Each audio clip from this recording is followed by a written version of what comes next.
If you don't get an abortion, I'll get a hanger and do it myself. My name is Melissa Aguilera, and this is my story. I was born in Philadelphia. My parents decided to move to Puerto Rico when I was about 3 or 4 years old. We lived there for 9 years before moving back to Philadelphia. During the time I lived in Puerto Rico, I was molested multiple times by a family member outside of my home. That trauma caused me to experience things I should not have experienced at a young age. 2 years later, I moved back to Philadelphia and faced another difficult moment in my life when my father decided to leave our home. His absence left me looking for the love I was missing. I was also made fun of for being a virgin in middle school, and that affected my self-esteem and desire to fit in. I truly believe these negative life experiences contributed to becoming promiscuous at an early age, leading me to becoming pregnant when I was 15 years old. Telling my family was very difficult, and they did not take it well. So when I got pregnant again at the age of 16, I did not have the courage to tell them the news and turn to the Father instead. This was the young man that told me, either you get an abortion or I'll get a hanger and do it myself. In talking to friends about getting an abortion, they reassured me that what I was carrying was a clump of cells, not a baby, and didn't have a heartbeat. So I agreed to the abortion because I felt like I wasn't given a choice. He took me to an abortion clinic, and I was immediately terrified. My mom didn't even know anything, only my sister did. I had an ultrasound done, and I asked to see the screen, but I was told they were not allowed to show me. The next day, I came back for the abortion. The waiting room was filled with many women, and I noticed that most of them were around my age. We sat and waited for our turn to be called to go to the back. In the meantime, we kept hearing a loud noise coming from the back. A girl mentioned, "This is how they wake you up after the procedure." Not sure how she knew this. Maybe she was there before.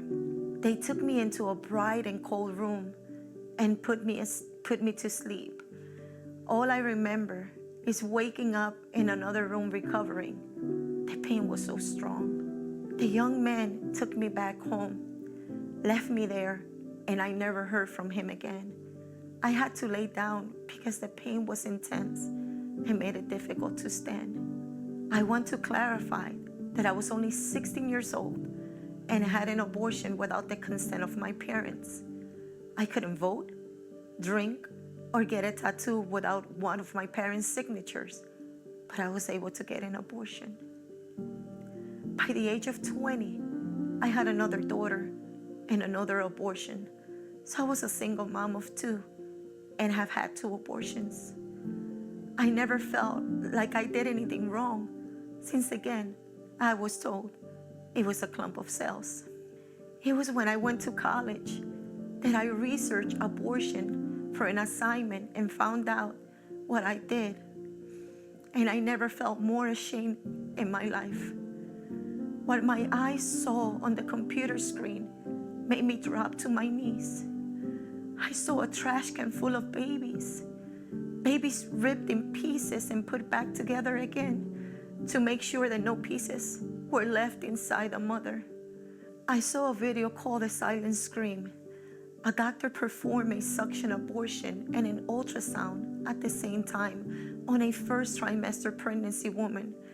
And I saw how the baby's heartbeat got faster and faster as he was grabbing him or her and pulling. The baby's mouth opened and closed as though he was crying. I wept as I called myself a murderer. I couldn't forgive myself for what I did. I got so angry at the people that lied to me. I got angry at the young man that took me to get the abortion. And I got angry at myself for all the bad decisions I had made. How could I ever forgive myself? how would God ever forgive me? A friend invited me to a special service at his church. I took the youth from our church with me, since at the time I was the youth director. God used the pastor that came to preach that night. He started to give a word led by the Holy Spirit, saying, "There's a woman here who had an abortion." He then stopped and said, "No, you had 2 abortions. But God says, 'Daughter, forgive yourself, for I had already forgiven you.'" That's the day that I felt set free from the chains and the guilt that I carried for so long, and received healing. I kept feeling in my heart that God kept calling me for this, to be able to use my story, my testimony, to be able to help others. We are not here to basically push anybody or convince anybody not to do something or just to do what we want them to do. At the end of the day, this is everybody's choice. We don't want to make that choice for them, but we do want to offer them options, hope, love, support, for them to be able to know that they are not alone.